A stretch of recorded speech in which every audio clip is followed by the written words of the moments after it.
put your camera. Yes, you're free to put your camera on, but as you have noticed, this session will be recorded. So if you do not want to be recorded or seen, then please keep your camera off.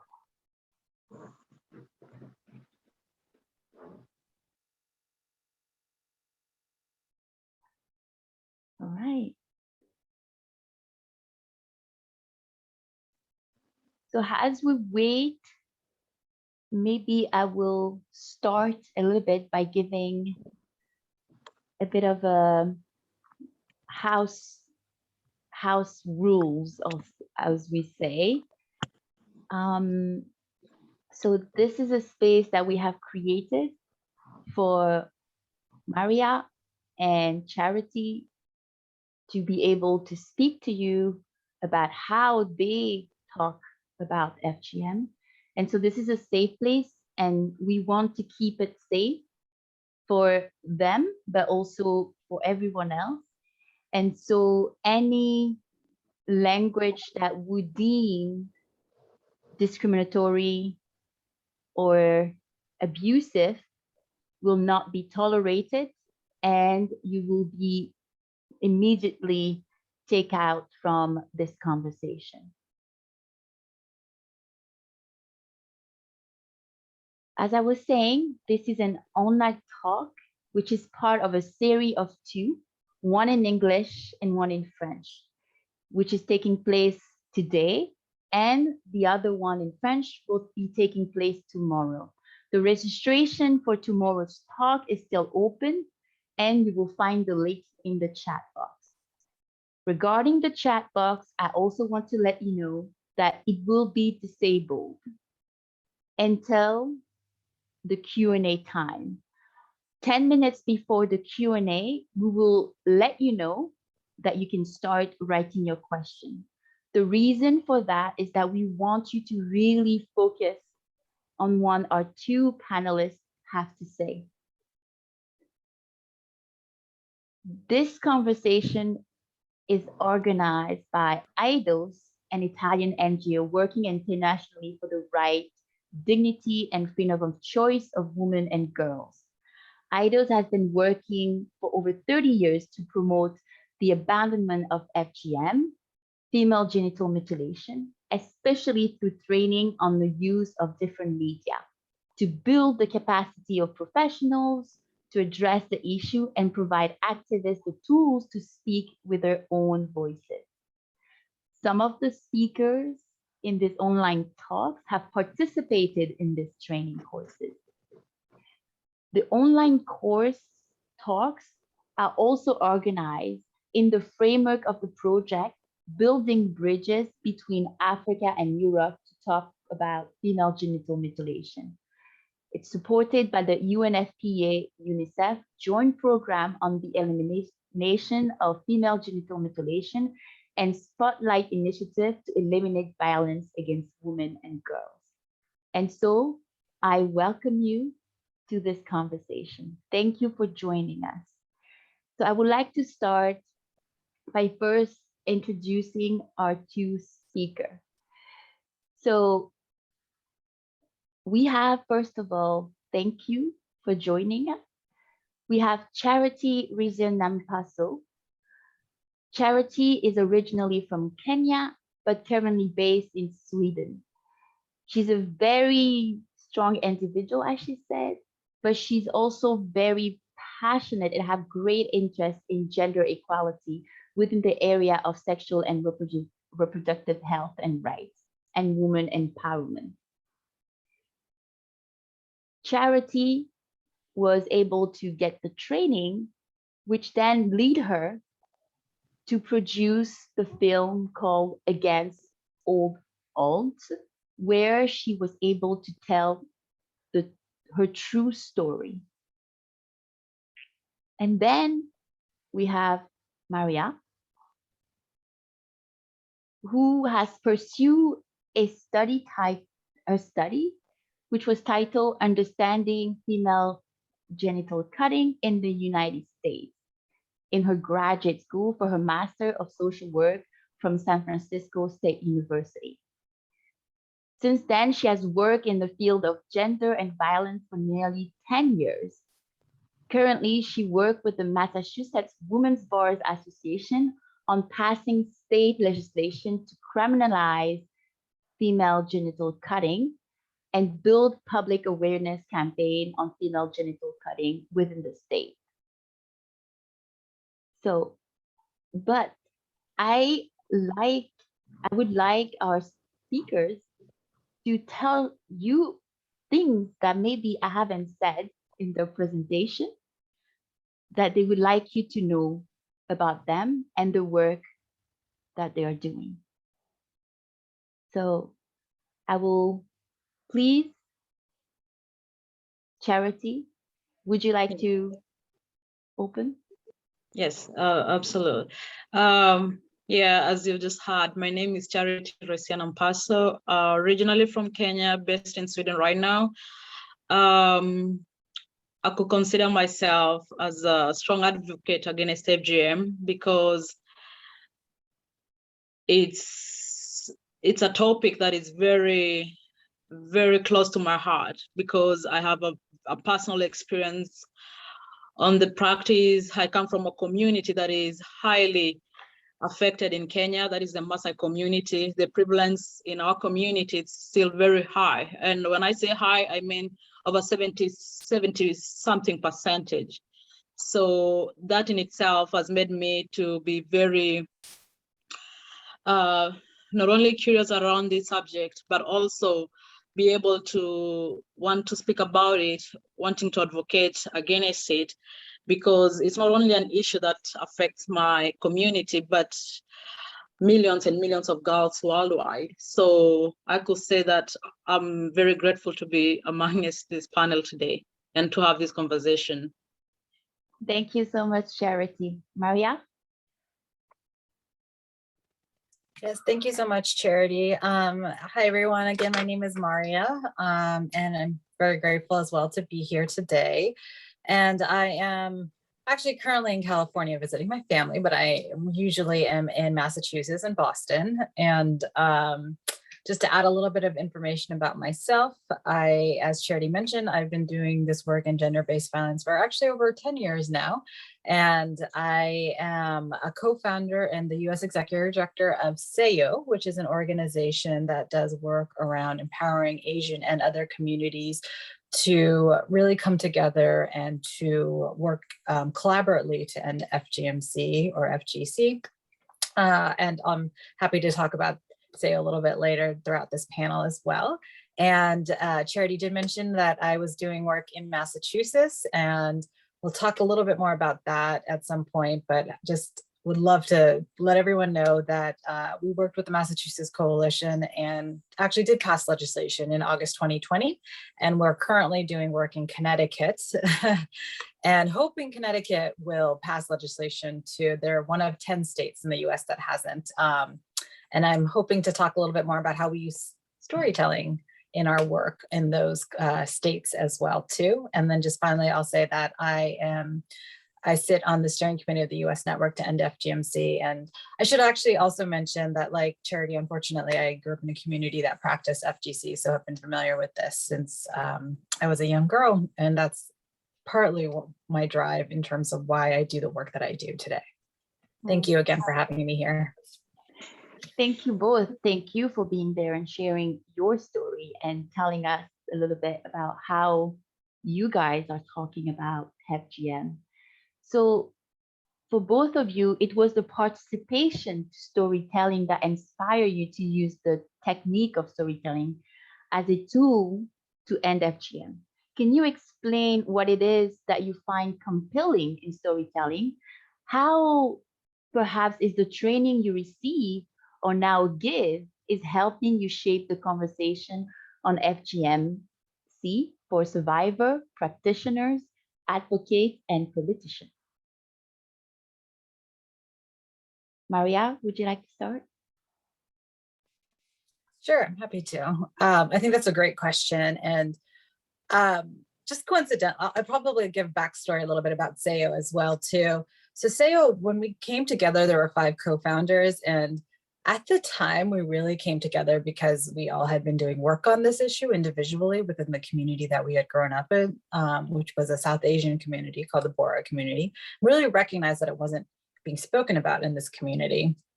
And so we wanted to come together and really think about what could we do to actively end this issue or end this practice. And so we actually accidentally became a storytelling organization, which a lot of people don't realize. It just happens that the backgrounds of the co-founders really helped to facilitate that. For instance, I'm a writer. I'm also a social worker, but writing has been something that I've done since I was a child. We had two other co-founders that were filmmakers, another person that was a writer, journalist, and then we had a public health person. And as we were doing our work, we really realized that we were doing storytelling, and we have a very expansive definition of storytelling that actually includes research too, because we realized that data helps paint a picture. So that was important. And one of the first things that we did, and I want to talk about that study because it helps inform why we do storytelling as well, is we did an exploratory study to really understand how prevalent FGC was in the Bora community, just because there really wasn't data out there. And we had 385 women who took part. And there were two findings that were very significant for us. One was that 80% had been cut, which really confirmed our expectations or our beliefs that it was pretty prevalent. But we also found that 81% said they didn't want it to continue on the next generation. And so that was mind-boggling in terms of, well, if people don't want it to continue, why does it continue? And we really understood that what was happening was something called pluralistic ignorance, this idea that everyone was continuing it because they believed other people were continuing it, and nobody was talking out loud about this. And to be able to change that, we realized that we had to break that silence. And that kind of goes into our theory of change. And our theory of change really is about how do we build a critical mass of voices speaking out against this. Storytelling is a perfect way to do that. And so that is really what kind of is the backbone of all the programming we do. And we do program from research, as I mentioned. We have a blog, which was something that we created because we wanted a collective forum where people could come together, share their voices, a very diverse set of voices in terms of what has happened to them, what their experiences have been. And then another main project, which we do, is called the Voices to End Fgmc project, which is a digital storytelling project. It's a joint project between Sahiyo and another organization, Story Center. And really this project was about, again, mobilizing a critical mass of storytellers from across the globe who could share and heal in their experiences. So the first part was to come together, create a safe space, have them talk about their experiences, and then also for them to help them grow as leaders in their community and create short digital videos, which they can create from start to finish, really expressing what it is they wanted to express about their experience, whether or not it's the way that it was cut, or maybe they want to talk about their relationship with their mother, or they want to talk about the backlash that they face as an advocate working against this.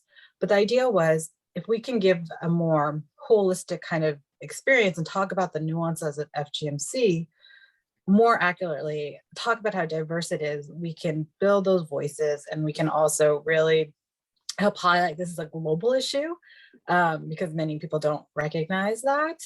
And then also look towards how can we train other frontline professionals, such as healthcare providers or social workers.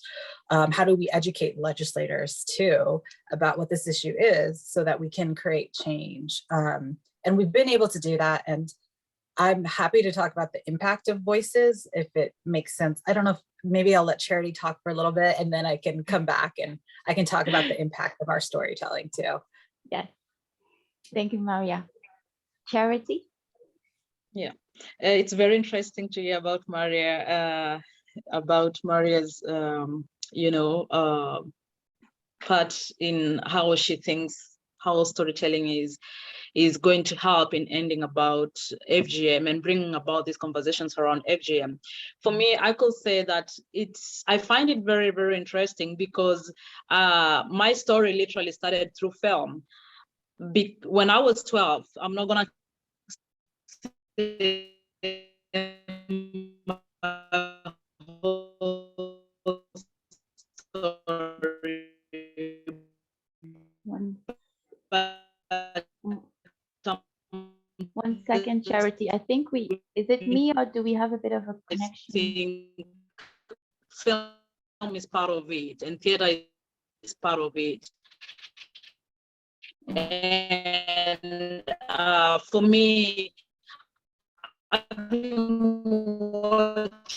Charity, Yeah. I'm very sorry, but I don't know if you can at the hear age of 12 us, years old.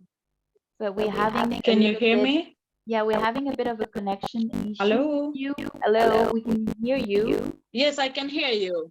But your image is frozen now. Okay, you better. Because we had a bit of a connection issue, so we kind of missed the beginning of your part where you're saying your story started with film. So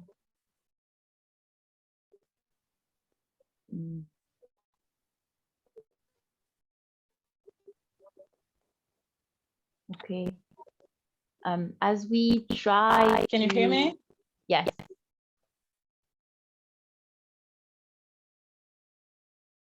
Hello, Charity? Yes, go ahead. We can hear you. No, Yes. not working. Maybe Can you hear me? Yes. We can hear you, but maybe So, turn off the video. I don't know that will what help. you've heard, but what I'm trying to say is that, okay. We won't see you for a little bit, but maybe we can Yes, hear you better. it's all right. Yes, can you hear me now? Yes. Okay, good. So we can continue with that. So what I was saying was that my whole advocacy against FGM and my own story all started with watching a film at the age of 12 years old.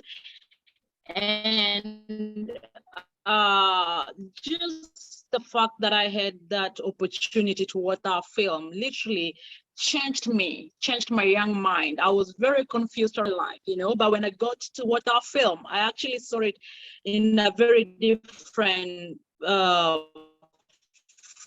frame, you know, because I saw and I heard and I learned the negative impact about against FGM.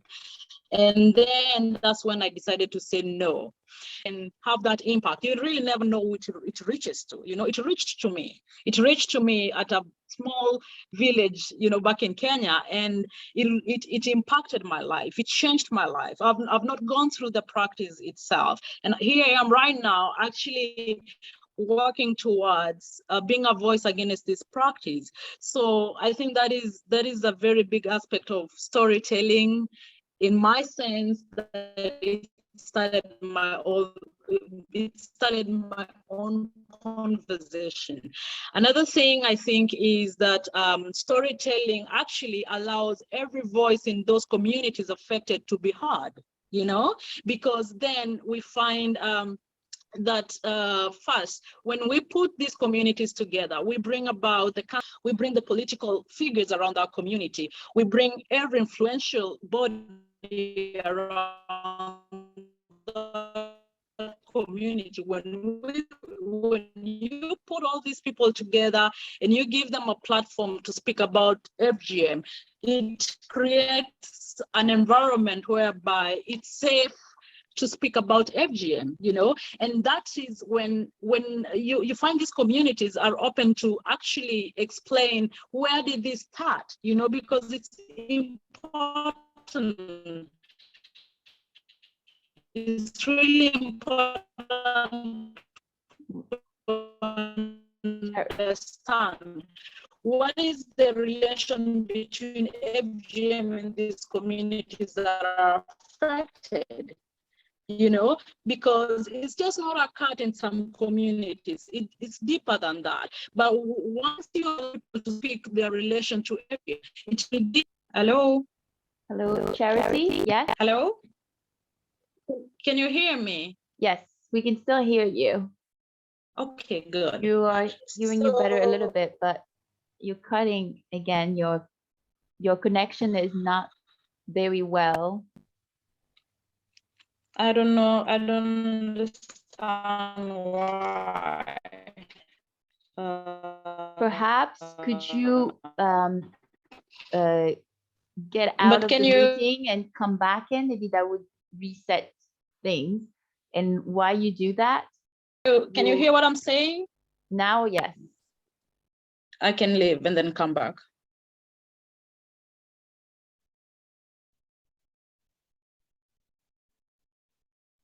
Okay.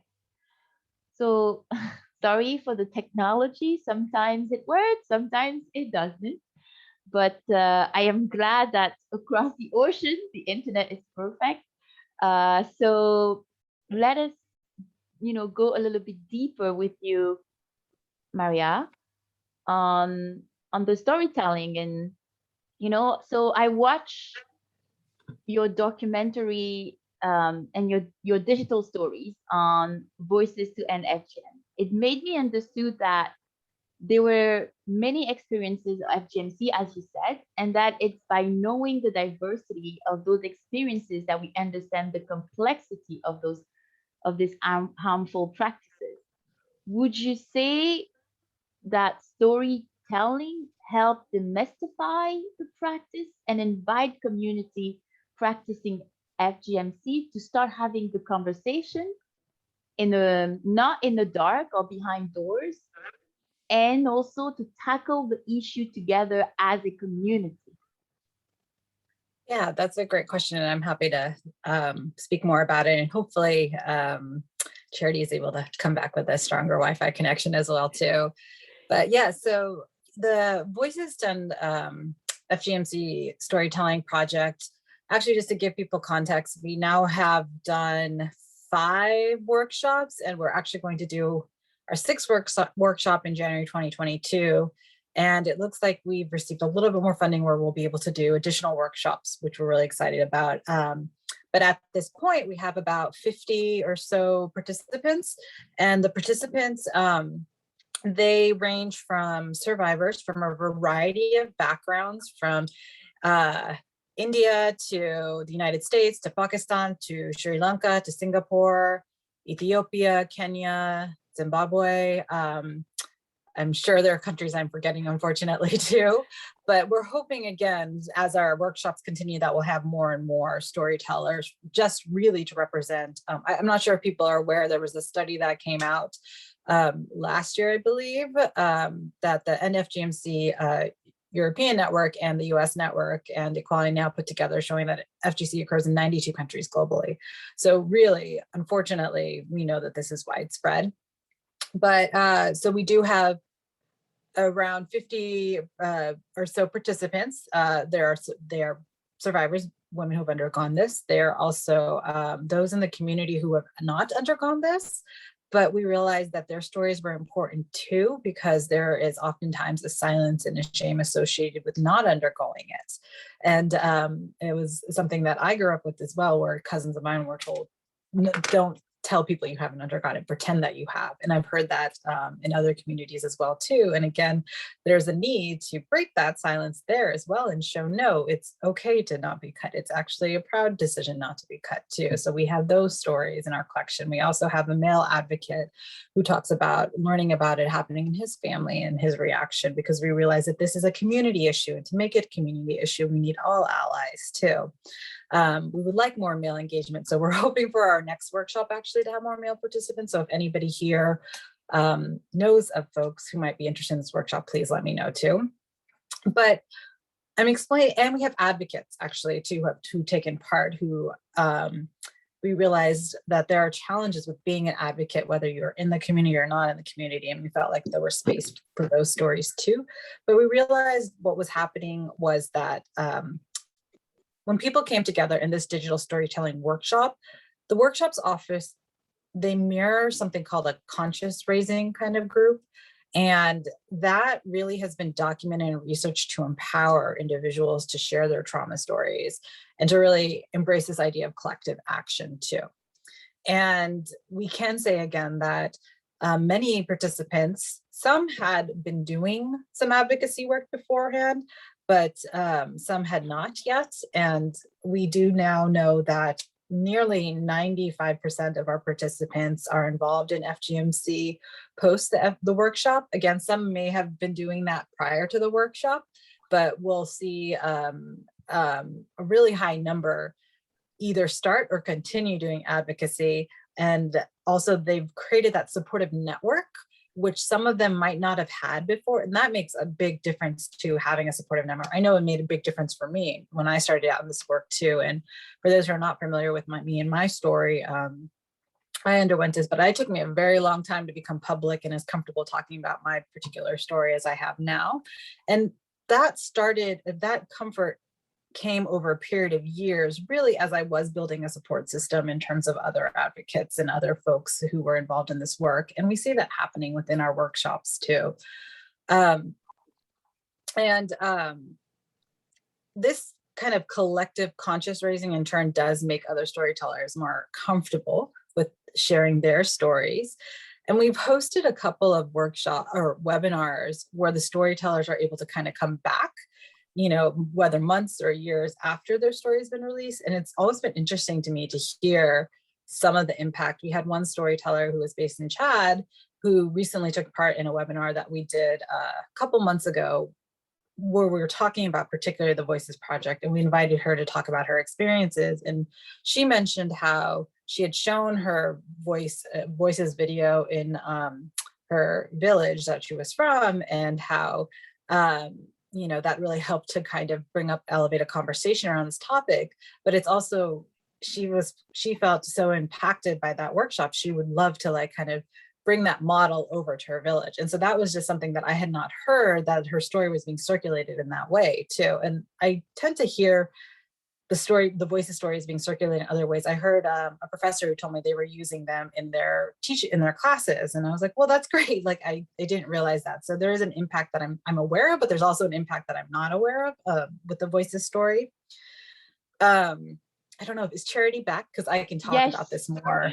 Okay. Yes, Charity is back. Welcome back. Thank you very much.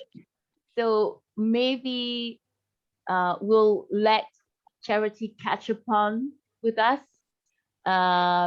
So maybe Charity, you can finish up with and link it up between, how the training that you receive and the support that you receive through AIDOS has helped you to really use the film, as you said, that was, your first encounter with film, and you decided to again use film to this time tell your story.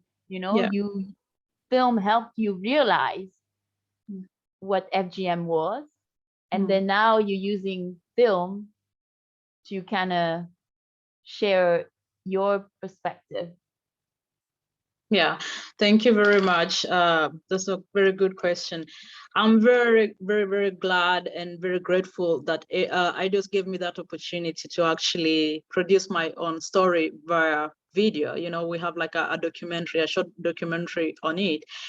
That documentary is one that when a young girl back home or wherever part of the world she is, when she watches that, she will truly identify with me, because this is a story of a young girl that is not different from them. When I say different, I mean they come from a community that is affected as they come from, for example, and maybe they were full of fear the way I was. Maybe the FGM, just saying no to FGM or not having that voice to say no to FGM can be, they can relate to my story, because it's a story. It's not only my own story, but it's a story of so many people involved, from my parents, from the community that I'm raised in, to just gradually how I came about to, overcome all of that and wanting to be a voice to what's against FGM, So I truly believe this is the storytelling aspect in my documentary is going to help so many other girls to know that their voice matters. I was only 12 and my voice mattered. I know that so many people, everybody in my own community reacted towards it, against it, but still I stood my ground to say, no, I'm not going to go through this. I went through everything, but at the end of it all, I'm still here, I'm still standing, and I'm still, I'm very, very glad that I stood my ground on that. So I really believe that the storytelling will help reach out to other young girls like me, reach out to mothers like my mother and what she went through and what my dad went through, wanting me to go through circumcision just because he feared what the community will think of him. You know, really, I feel like my story brings about just the dynamic on what happens with these communities on the ground is literally in that documentary. And me telling that story, I'm hoping that so many other young girls can see that it's possible, that their voices matter, you know, and that they have a right to their own bodies and what happened to their own bodies, you know, regardless of who says what, regardless of those communities they come from, regardless from those families, you know, they still have to know that their voices matters and it's their own bodies, and that they have to decide that no, this is not going to happen to me, regardless of what they have to go through, because it's a fight. It's not easy. It's not easy. It's a big fight that I've been fighting for years until right now, you know. So I believe storytelling is one that can encourage others to come on board and speak about it. And another thing is that well, for example, I tell my story, others come about, you know, you find some of these women in these communities affected wanting to talk about actually how FGM affected them, you know, and some of them still believe in the practice. Some of them are still so afraid, you know, of living FGM and trying to replace it with other, you know, other alternatives. So I really believe that it creates conversations that needs to be spoken about, you know. So it's a tool that I could want to use and continue using, because it's important that mostly for the young girls, it's very important to know that they can have someone they can look up to, they can identify with, and that it's possible to actually stand your ground no matter what. Thank you, Charity. But I want also to go a little bit deeper, because the audience haven't watched your documentary, but I had the honor to be able to watch it. And I think what was really compelling to me, especially at the end, is your relationship with your mother and how you converted your father into becoming an anti-FGM, you know. And I think that's beautiful, because it kind of gives hope that it is possible to change people's mind. It is possible to change our community's practices. Yes, it really is. I believe that.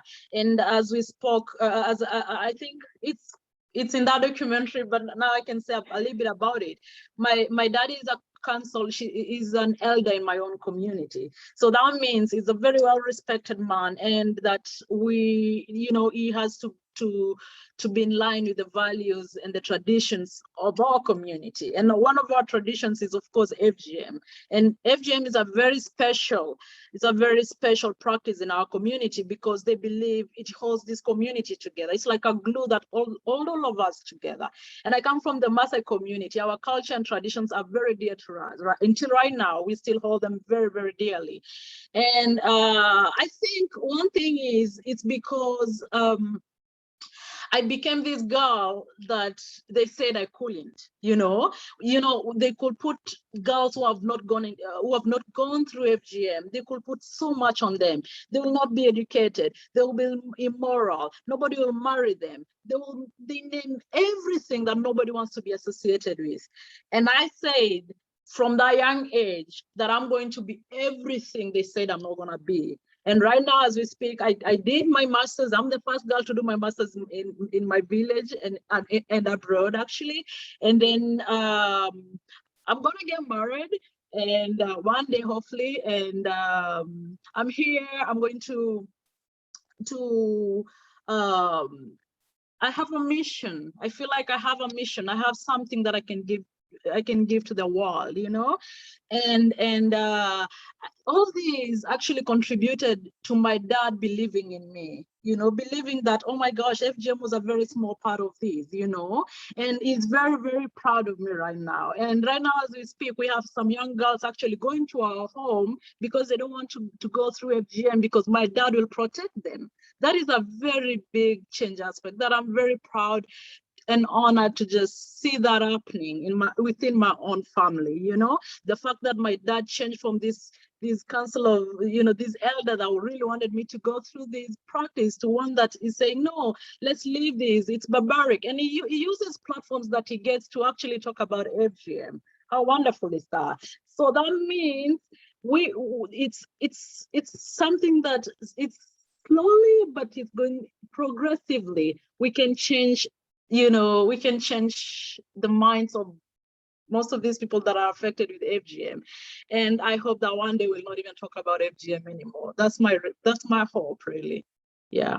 Thank you so much, Charity. That was so beautiful and inspiring and encouraging. I would now like the audience to think about a couple of questions I would like to ask our panelists while we get into the last question. And the chat will be now open for you guys to write down your question. And so, ladies, my last question to you is really about, in both of your work, and then I think you've touched upon every time you had spoken in your responses, really bring forward the importance of regaining the notion of oneself. So how is telling your story has helped you to heal and protect others? You've already given a couple of examples, but how do you feel about all of this work? And I'm pretty sure there's days where it's not all brilliant and stars, but then how do you feel in terms of the fight against FGM, how we are moving forward? And what, for example, would you say we need more to do? Mariya?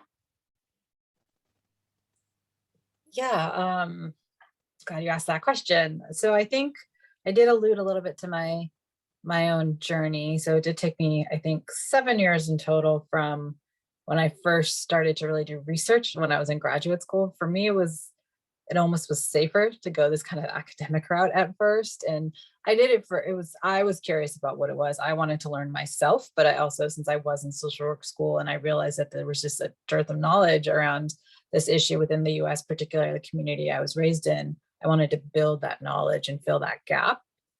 But again, it was like, I think I was able to distance myself a little bit by doing the academic route at first. And then slowly the writer in me wanted to write about that in the stories I heard and really highlight the complexities of this issue, because I felt that at the time, and even now, there was always one idea of what FGC or FGM was. And I knew that wasn't my experience. And I knew that there were other people who said that wasn't that experience. And I thought it was important to have that full range and that diversity, and also show that FGC is not continue. I think there's false stereotypes around continued by uneducated or, folks that are in always just low income, or just this idea that like people who don't know better. And I felt like that's not traditions are in every culture in the world. There are traditions, and some of those traditions are harmful. And so I think it's important to recognize that. And I really wanted to help highlight and show that this is something that has been centuries long form of gender-based violence. And so slowly for me, I wanted to reclaim that experience, reclaim that story. And I became slowly more comfortable with going on video. I wrote about it because I felt I had control over my words. And then it took years later where I actually spoke to a media outlet about my story. And at first I did the story anonymously. And then I think a year or two later, I went out and publicly revealed that it was me. And in part, I was doing that as I was getting more engaged in this work, and I was speaking with other advocates. I got that confidence, but I also really felt that we needed to take the shame out of undergoing this. And I think that with Fgmc and all forms of gender-based violence, shame is oftentimes associated with what keeps you silent. And in order to break that, we have to put it out in this public sphere. We have to make it not taboo to talk about. And we have to recognize that there is no shame. This was not something that we chose to undergo. This was a centuries-long practice that was enforced by social norms, other community members too. So it felt really important to break that cycle of shame and to really talk about it. And with that in time, as I was getting more comfortable in talking, I also started connecting with others around this idea of speaking with media, and media is huge and important in this work, but there are times that, unfortunately, more than not, where I've heard survivors or advocates say that that was not exactly how I represented my story, or they felt that the interview they had, there were sound bites taken in and it didn't fully convey the messages they wanted to convey, or that flat out you would see just incorrect information in a news article, and particularly within India. And when more information was coming out, but we were just seeing media sources just getting the facts wrong, getting the stories wrong. And there's just a lot of frustration, and that doesn't really aid us in our work to try to create awareness and education and try to prevent this from occurring. So it's really important to, how do we give other people agency over that? And that also influenced me in doing the work that I do, because I realized how important it was for me to share my story and the healing that has come through it and connecting with others. And it felt important to be able to create a place where others could also do that. And that's really, Sahiyo was created for that, to share diverse voices. And the Voices Project in particular is just one of my favorite projects, because I do love seeing how people come together and talking about their stories, feeling like they're in a safe space. That's really important as well too, I should say, whenever you're creating forums, making sure it feels safe, it feels comfortable. Those who are participating are not being forced or feeling like they have to do this. And recognizing in our workshops, I should say, some people are private, so they'll create stories, and we have stories out there, but they're anonymous, so you can't identify them, and that's completely okay. So you have to work with how they are and where they're at too. But creating that safe space, building that camaraderie, owning your story just has this healing element to it, but it also helps empower you as well. And just kind of, I think, being able to bring all that together and ensuring other people can also do that. There is this ripple effect. Charity kind of spoke about this in her own work and what she saw happening, but that's something that we see all that too, is that ripple impact. When stories are out there, it empowers other people to share their stories too. And that's how you really see that social change occurring too. And that's just, that for me is just a sign of hope and makes me feel that we can take on this issue and we can see change happening in our lifetime too. So I'll just stop with that for now. Thank you, Mariya. Charity? Yeah, for me, it's been a very hard journey, actually. It's not been easy, and it's one that I've lived, I think, since it happened to me until right now. It's still something that I'm still working on. I'm still in a journey to heal. It's much better right now. But one thing I could say is that I really had to find meaning, because otherwise I could not talk about it. I could not share about it. I've had so many times that reliving my stories is very hard to me, actually. It's very, very hard to me. I had to dig deeper why I'm doing this, and to realize that that I had to heal that part of me, that young girl. I had to heal her before I speak for others, you know? And I think one thing that came very strongly to me was the fact that I could associate everything I went through to those young girls, and I could never want any of them to go through. I think that gives me strength to heal, so they cannot go through what I went through. I could say that's the most, and that's why I feel like it's my mission, that even if it will take me a lifetime to heal through this, my own personal story, I will do that just so other young girls could not walk the road that I walked through, and I'm still walking through, you know? And it's not only me, it's also about my family here. It's been a process. All of us are healing in different ways, you know?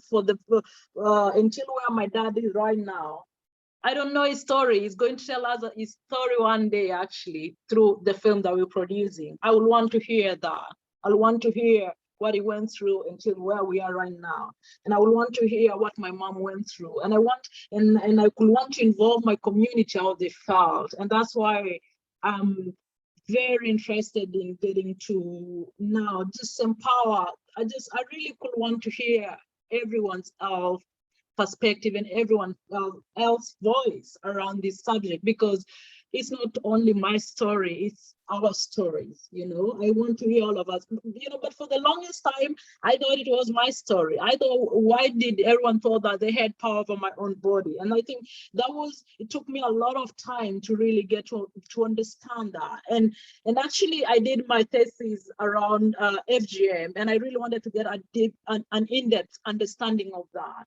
And I wanted to get a broader way of seeing the FGM subject as not only my community, but actually something that is affecting, you know, millions and millions of girls worldwide. I really wanted to relate to all those girls around me, so I can find the purpose and the hope that I still see right now in the fight against FGM.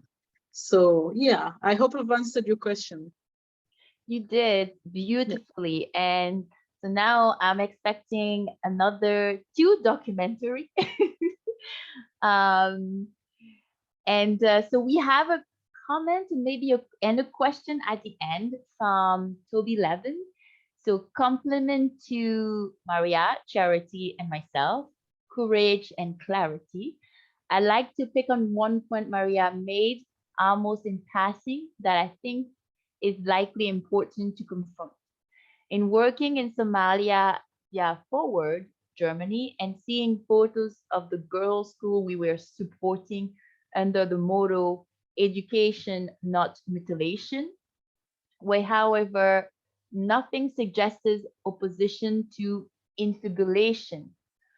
When asked why, our liaison, an activist in Forward Germany from Somalia, told me that we were asking parents of the girls we supported to keep it secret that these girls were at cut, were it known the whole family could be counted as the clitoris clan, and all would be harassed and ashamed. Have you encountered similar reactions? Yeah, I'm happy to go first. Thank you, Toby, so much for asking that question. I think it's so important. And I mentioned yes, I did mention in passing, but it is so vital that survivor stories are very important and essential. However, we do have to address that this is a social norm within communities. That means it's been justified in so many different ways. And you do hear it either, whether it's religion, culture, the idea of controlling sexuality, maybe all of them of above, the idea that's connected to marriageability, all of that really makes it so that it's negative social consequences if you're not cut. And so that's one of the reasons also why you often hear in many communities, if you're not cut, if you're individually, if your family has protected you from it, the idea, don't tell anybody, because there is almost, and for good reasons too, the belief or fear that if you let it known that somebody else within your community might come and get you cut too. And so I think that, you know, really that's a legitimate fear. And but for us, for Sahiyo, we recognize because of that, we need to work with those who have not been cut. How do we create safe spaces so that they can share their stories? How do we normalize it so that, you know, we change the social norm? We change it from the idea that you have to be cut to the idea that no, don't be cut. And one way into that is by sharing the stories of those who have made that decision not to cut their daughter, showing their impact, showing in terms of, you know, the hopefully full life that they've led too, making it less taboo not to be cut. And so we do have some stories in our collection. We have a couple of stories from women who haven't been cut. We would like, we actually have more than a couple now. But we released a new set this last year, and I kind of forget about the new stories there, which are great to see. We also have a couple of stories from women who have been cut, but who have talked about how, so similar to what Charity was kind of saying too, but had one mentality and they believed it should happen. And then also they would make fun of girls who were not cut. And they talk about how that mentality changed as they learned more about this issue too, and how they felt almost guilty for doing that. And just having those stories, elements, understanding kind of that shift in thinking, I think is so important as well too. So we try to capture all of that as well. And I think we need to do more work to understand that influence on, or that influence of not being cut, but also the potential challenges of not being cut and speaking up about it too, because that this is all part of how we work to end FGMC for future generations too. So, and it's part of that shame too. Again, that shame element, how do we rid ourselves of it? And that's to talk publicly, but recognizing talking publicly in some instances can be dangerous too. So it's all connected, and there's no easy answer, but I do think those stories are important. Thank you, Mariya. Charity, would you like to add something or share? Yeah, I think I mentioned earlier on that it's not easy to it's not easy to say no to FGM in communities that practice it, especially if you're a young girl. You know, I shared my story whereby a lot was said about me in that, oh, you never, you know, you name it, everything was said about you know, what will happen to me because I said no to FGM. So I really felt that my story is a clear indication of a success story in regards to someone who has not been circumcised from that community, you know? I took, you know, I took on my own voice and I paved my own way in regards to what I want and how I want to live my life. You know, I became everything else that they said I'm not, I will not be.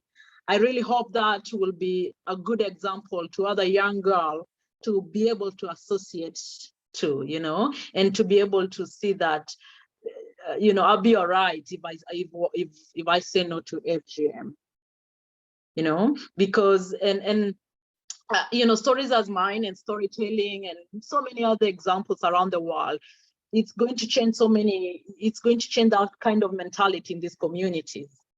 And that is what is needed. You know, when you see such stories and when you constantly hear all these, that it's not a bad thing not to go through FGM, but actually a very good thing not to go through FGM. Eventually, the mindset of this community will start changing. It starts from the young girls to the parents to the community at large. So eventually, slow progress, but I hope that it will get there with such stories. Thank you, Charity. We have another question from Beatrice Mariottini. Thank you, Beatrice, for your question.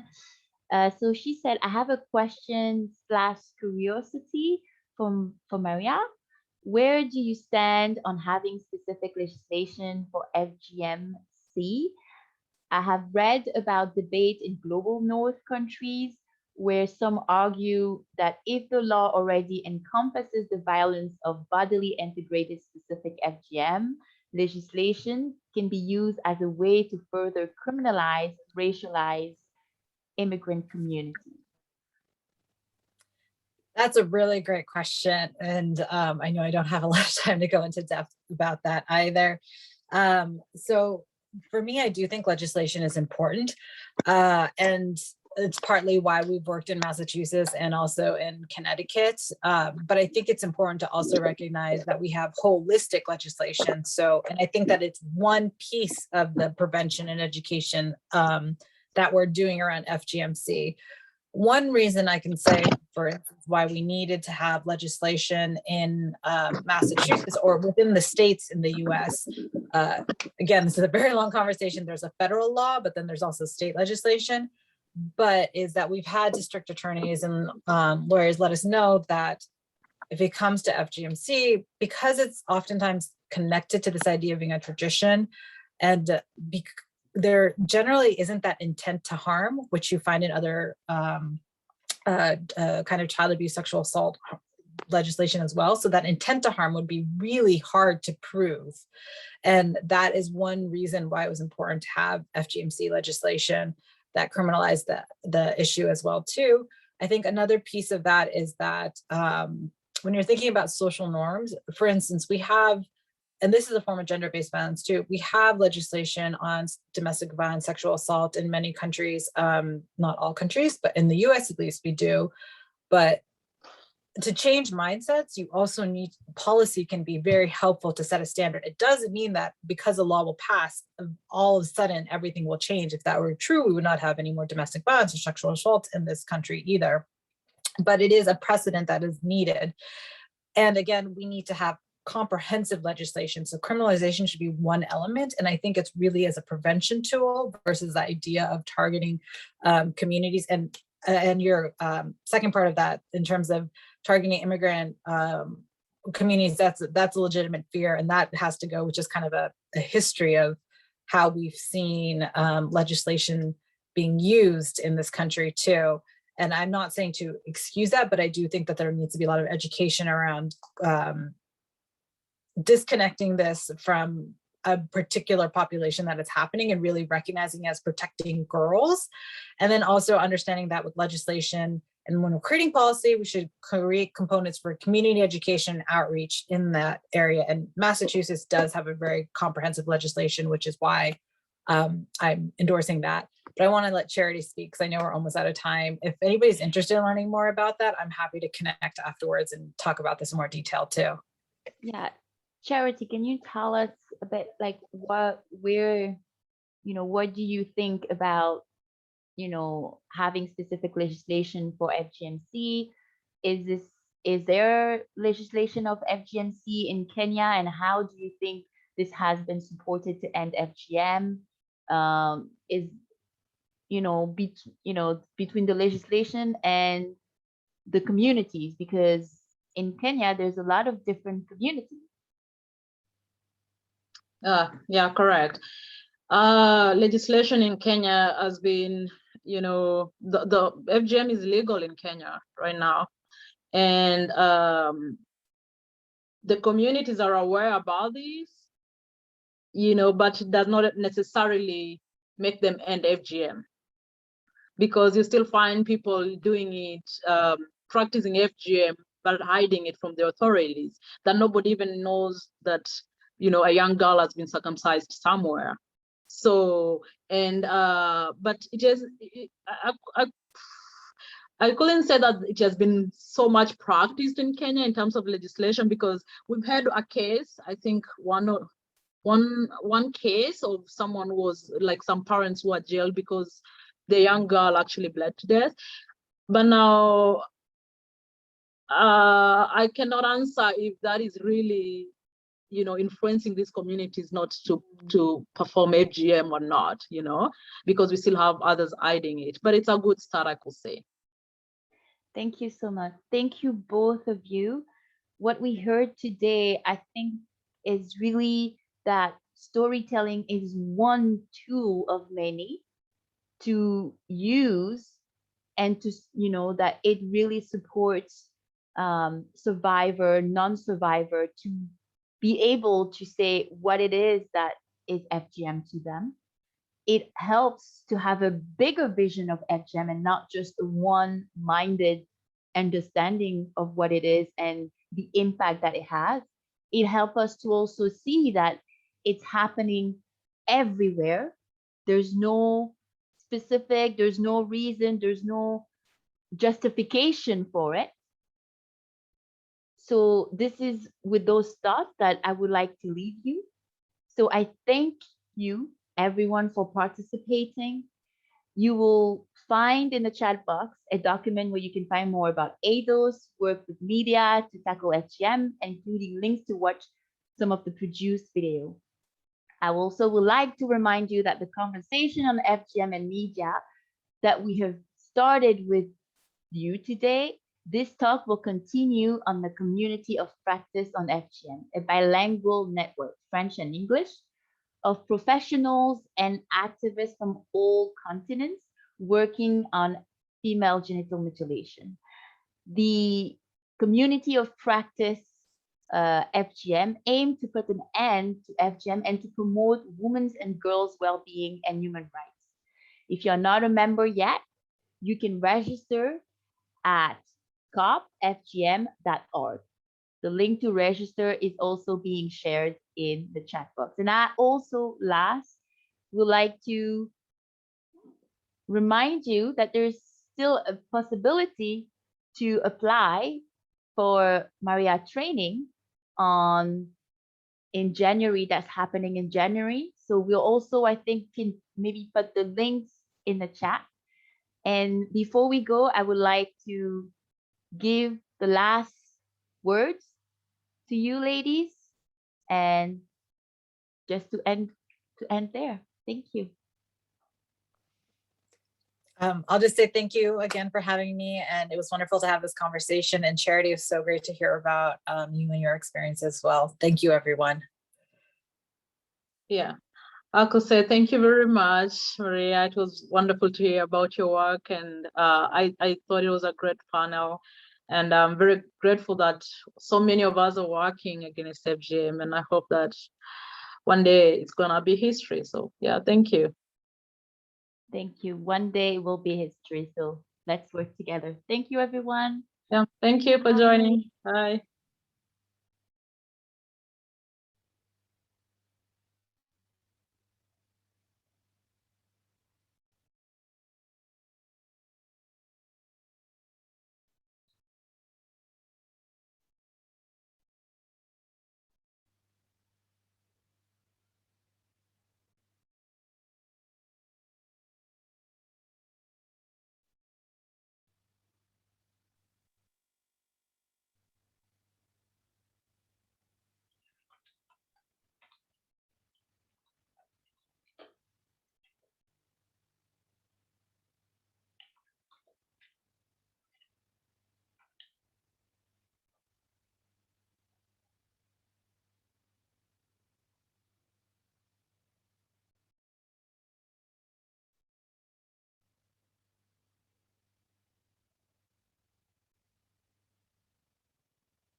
Hi, sorry, people weren't leaving, so I had to chase them out myself. Just really, I think